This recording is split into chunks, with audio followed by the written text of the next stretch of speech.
So you mentioned the border, right?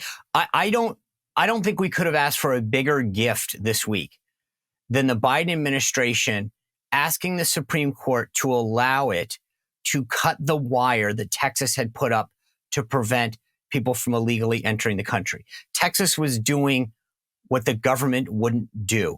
And I'm thinking to myself, hey, dummies, just sort of the idea that they sued Texas was just so stupid, because everyone who has attacked the Biden administration for an open border, they've had some ham-handed response. This time, John Kirby couldn't answer the question in the White House briefing room. He said, like, what are you talking about? And I think it was Peter Doocy said, you guys literally sued to cut the wire to allow people to come in. This is where they should be going, having a press conference a day, just highlighting this issue. I mean, that was a gift. It was like, hey, we forgot to give this to you for Christmas. Here it is. Yeah. And, I got to say, I feel so badly for our Border Patrol agents, because the way that this has been paraded around the media and the way that the Biden administration has played this is that, Border Patrol agents don't want this wire. They want to cut the wire because it's impeding their abilities to do their jobs. I talked to a lot of Border Patrol agents, and there has been, the Border Patrol union's been outspoken about this as well. It's not the Border Patrol agents that want to be cutting and removing this wire by and large. It's the Biden administration that's instructing them to do so. So I can't imagine how it feels to be them, because there's a lot of people out there that are uninformed that think, oh yeah, Border Patrol is the one that wants to be doing this. They don't.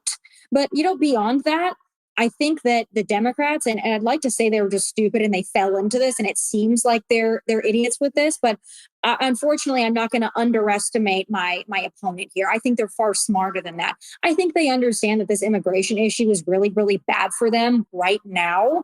But I think that they play the long game, and they're so smart for doing this. They realize that, Democrats that are going to vote Democrat are probably still going to vote Democrat, even if they've got millions of illegals in their backyard. And they're thinking to themselves, you know what, right now it's a challenge for us. But in a couple of years, when we give 15 million people amnesty and voting rights and they vote for us, we don't really care that we had a rough spot in 2023 and 2024.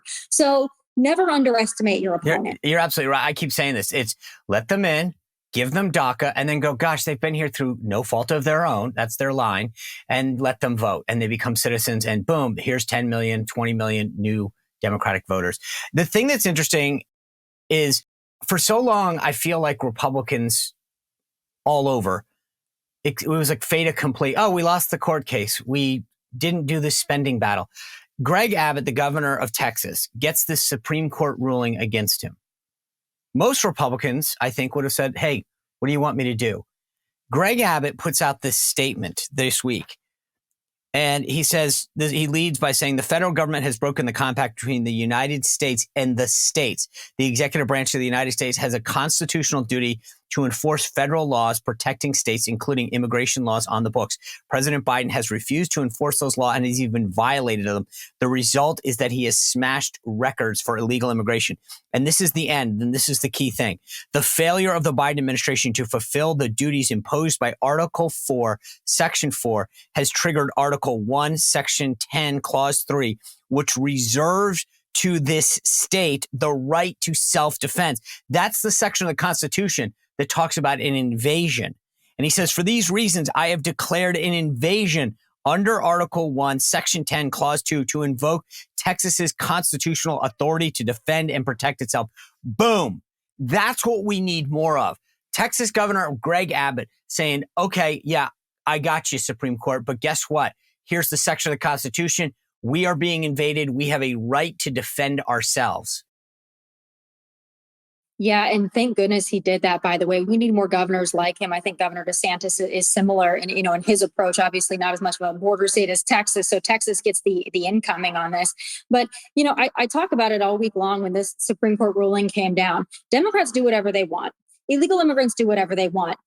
Why shouldn't Texas be able to do what it wants to protect and defend itself? And then our nation, obviously, thank you, Texas, because they are the gateway into our nation. But I agree with them. And they started laying more razor wire after this decision. And I think that's exactly what they need to do. If the Biden administration wants to flout our immigration laws and illegal immigrants want to tap dance all over our country, then I think Texas should go ahead and do what it has to do.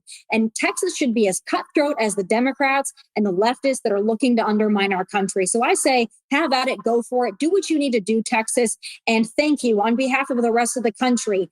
Thank you for doing something. You know what, though? This gets back to the name of your show is Tomi Lahren is Fearless, right? And I feel like we haven't seen a lot of fearless leaders. And in the last 12 months, something's happened. Something has changed. You see Greg Abbott saying, I'm going to fight for this. This is the invasion.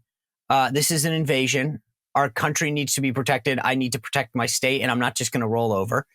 You saw, I think, Mike Johnson come into this argument on spending, but showing at least some grit that I'm not just going to roll over because the Senate.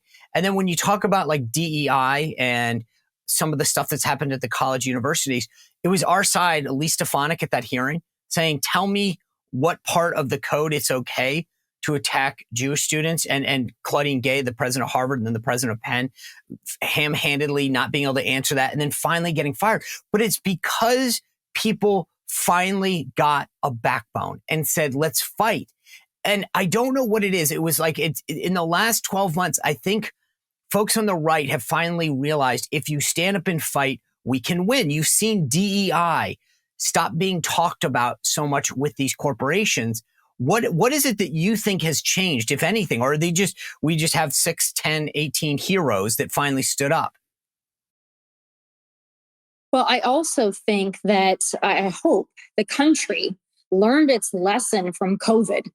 I think once you have our freedoms be infringed upon the way they were with COVID, I think that there are still many people out there that are unwilling to forget that, unwilling to forgive that.